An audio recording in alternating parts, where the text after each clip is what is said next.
Robbie, a 13-year-old foster child, has been a patient on this unit for quite some time now. Over the past few weeks, Robbie's guardians have visited Robbie very infrequently and sporadically. When Robbie's guardians are present, Robbie acts differently. Robbie is more reserved, does not speak frequently, and is sometimes timid. After Robbie's guardians leave, we've begun to notice that Robbie is often in distress for a while and requires consoling from patient care staff, but won't disclose what made him distressful. If you were a nurse in this situation, what would you do? I can't believe you're so stupid. I can't take you anymore. I don't even be near you anymore. Let's go, Shayna.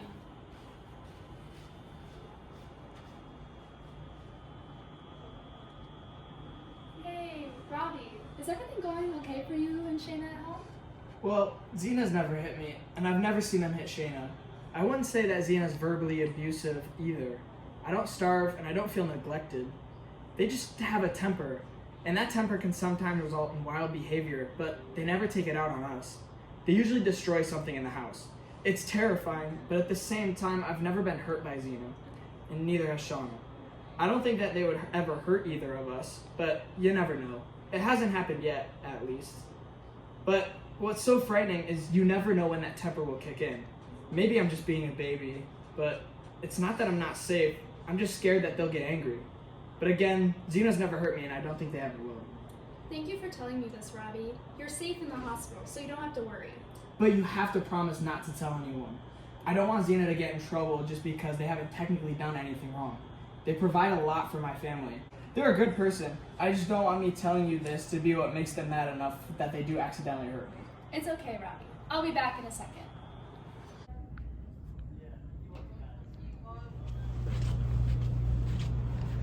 Hey guys, I have this patient named Robbie, and I think he's being abused at home by his guardians. What should we do? Thanks for coming to us about this. Should we call CPS right away? Didn't Robbie say he didn't want anyone to know? A claim like this needs to be taken seriously. How about I talk to Robbie and get the full story myself, and then we can go from there? That's a good idea. Please get back to me afterwards and let me know if we should call CPS. Will do.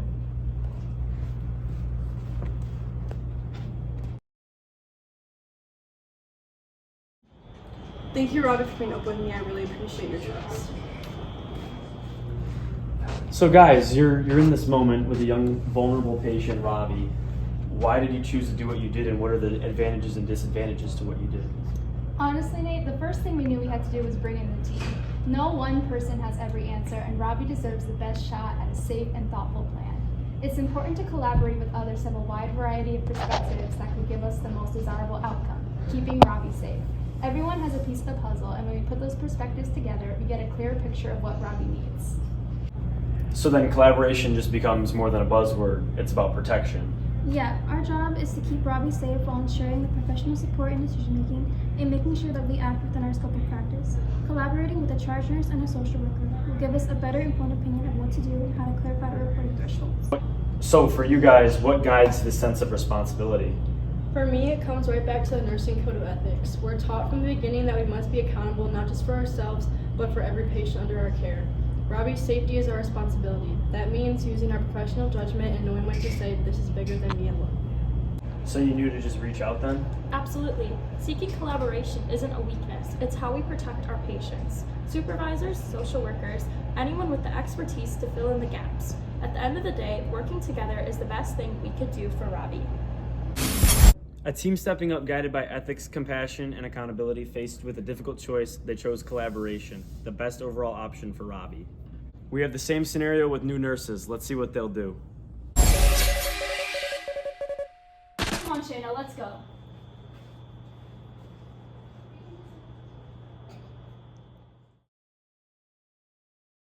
But you have to promise not to tell anyone. I don't want Zena getting in trouble because they technically haven't done anything wrong. It's okay, Robbie. I'll be back in a second. I promise I will. Hello, I'm reporting a case of abuse for my patient Robbie. I don't think he is safe with his foster parents. Just so you guys all know, I just called CPS on Robbie's guardians. So you're a nurse. You're standing in front of a young, scared foster kid. What do you do in this situation? Nate, my first instinct was to report to this situation to CPS. Not because I wanted to break Robbie's trust, but because legally and ethically, I'm responsible for his safety. Reporting doesn't automatically mean removing him. It means letting the people trained for his assess at home and determine if intervention is needed. But that decision comes with consequences. It does. I know Robbie might feel betrayed, and I hate the idea of adding to his emotional distress. But at the end of the day, my loyalty has to lie with his well-being. When there's a concern or harm, any harm, we're obligated to act.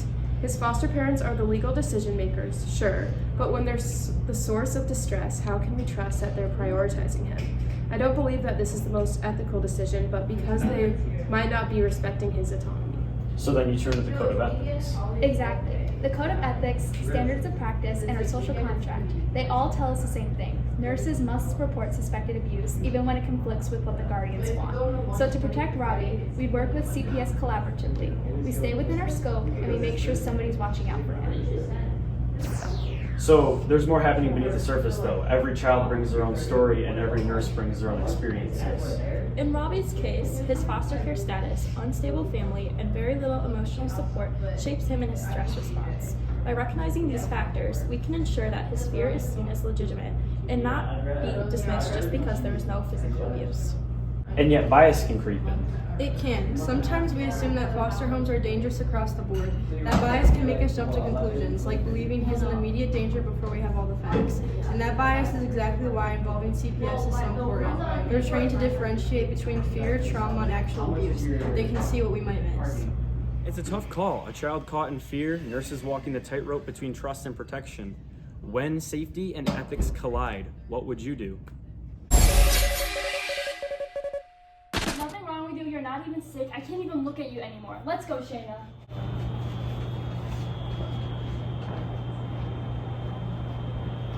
Hey, Robbie. Is everything okay at home? But you have to promise not to tell anyone. Xena technically hasn't done anything wrong. It's okay, Robbie. I won't tell anyone. I'll adhere to your request for privacy. Just give me a second, okay?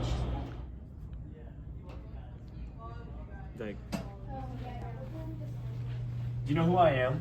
No. I'm Nate Schwartz with What Would You Do? Do you mind if I talk to you for a minute? Sure. So as Robbie's nurse, you were torn between the decision to say something or not tell anybody what was happening. Why'd you choose to do what you did? I thought that respecting Robbie's choice for confidentiality would be the best for the situation. Maintaining Robbie's trust will encourage him to continue to open up to us, and it'll give us more details about his situation. But that choice carries weight, no? It does, because the truth is, I'm legally required to report any suspected abuse, and by staying silent, I'd be neglecting that duty. And I'd also possibly let the situation get worse. Robbie could suffer more psychological harm in this process. So the choice becomes protect his trust or protect his safety. Exactly. I wanted to avoid breaking Robbie's trust and his heart, but at the same time, failing to act could mean I'm failing him completely. In Robbie's case, safety isn't a one-person job, but rather a team effort.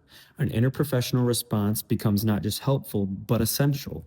A registered nurse, a charge nurse, a social worker, CPS, a therapist, and even legal experts, each bringing a piece of the protection Robbie desperately needs. Together, they evaluate, report, and intervene. The charge nurse and social workers help navigate the challenges his case offers. CPS works to secure Robbie's safety, and a therapist steps in to hold the emotional weight he's been carrying alone. It takes a village to protect a child, a coordinated network of care, and sometimes the courage to make a difficult call. So if you found yourself in this situation with a child like Robbie, depending on your next move, what would you do?